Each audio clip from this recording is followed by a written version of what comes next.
Hey guys, it's me, EODGamerZ here. Have you ever wondered, let's say you wanted to combine two items together, you wanted to look for a certain line, for example, melee skills plus 3 over here, as well as you're perhaps looking for all attributes line, and you were thinking, is it actually better to recombine these two together, selecting the two lines that you wanted with a certain chance of success, or is it actually much better to, for example, start refracturing, buying some of these melee plus 3 skills, refracturing them and hoping and praying that you will land the plus 3 melee skills and slowly try to find the next line there as well. For those of you who have no idea like what I'm talking about, the methods, we have all of the guides on these two individual methods and why they're so good on the channel itself. There are use cases for either of these strategies, but in this video, I want to share with you exactly when do you use which of these strategies and which one starts to outperform. There is a math involved and I'll be sharing with you step by step. So number one, we have here already a little bit of stuff that is going about, but I want to elaborate on them because reading it, not really very helpful. It's just a very high overview. There are two things. One, of course, is recombinations, the machine method where you dump in and you press the recombine method. If you fail, item gets destroyed. Second method, of course, is fracturing, where you use the fracturing ops, try to snipe a line, and thereafter keep churning it out. The benefit of fracturing, of course, is if you fail and get the wrong line, you can still sell the item off. Recombination is whatever you dump in, immediately gets blown away. So that is a huge thing that you need to take note of. So, generally speaking, when does recombination, the machine, outperform the right method of finding the second line? If you wanted to get two god tier lines, it's actually a lot better if you are, one, not looking for high tier lines. What do I mean by not looking for high tier lines? Is, for example, you are looking for pretty decently cheap lines, which is like melee skills plus 3. Right now, it's not really super expensive. Or maybe perhaps you are just looking for a little bit of rarity. You don't need the highest T5 line. For example, a T4 line here is the second highest.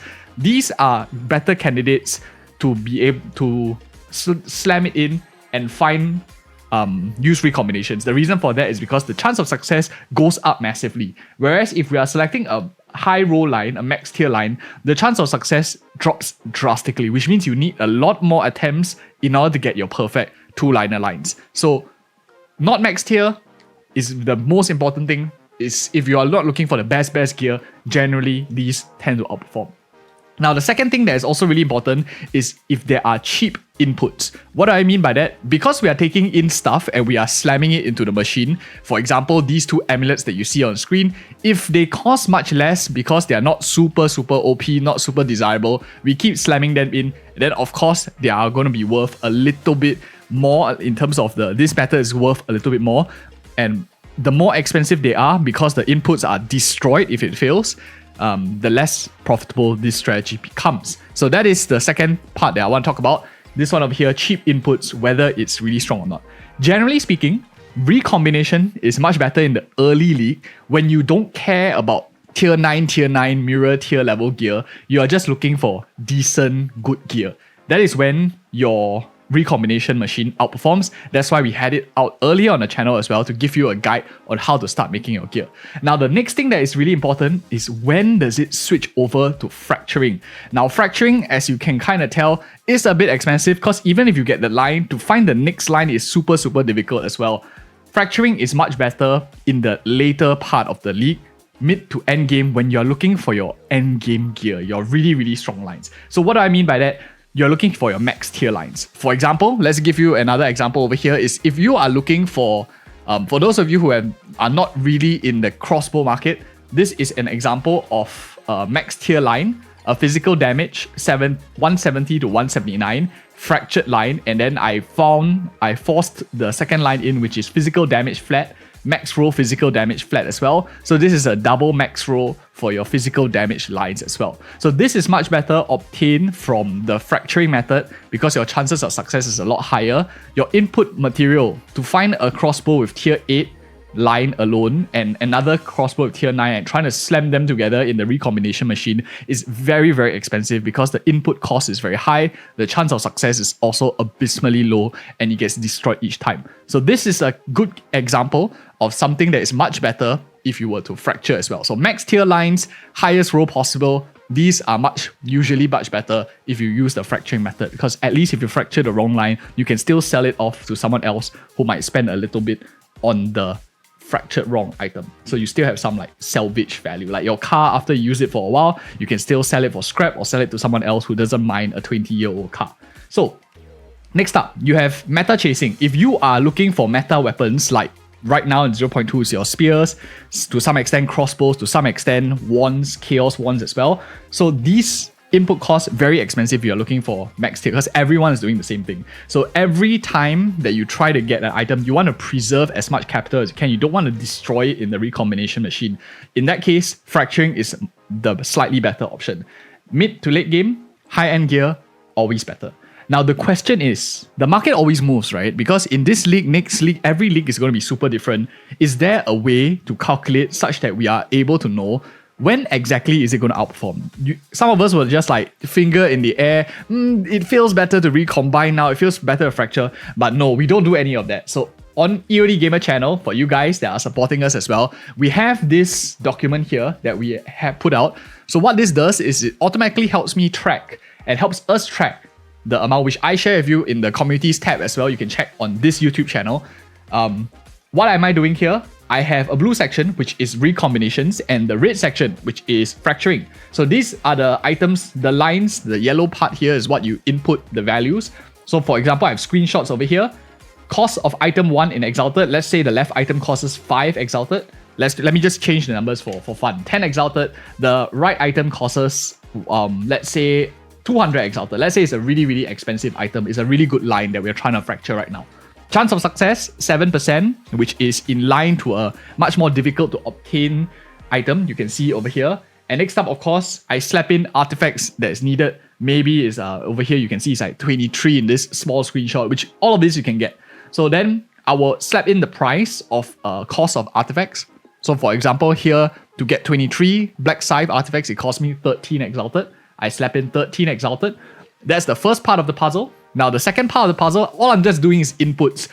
It's really easy. You can just follow that screenshots and input it yourself as well. So, fracturing orb first, put in the price of fracturing orbs, 24 Exalted.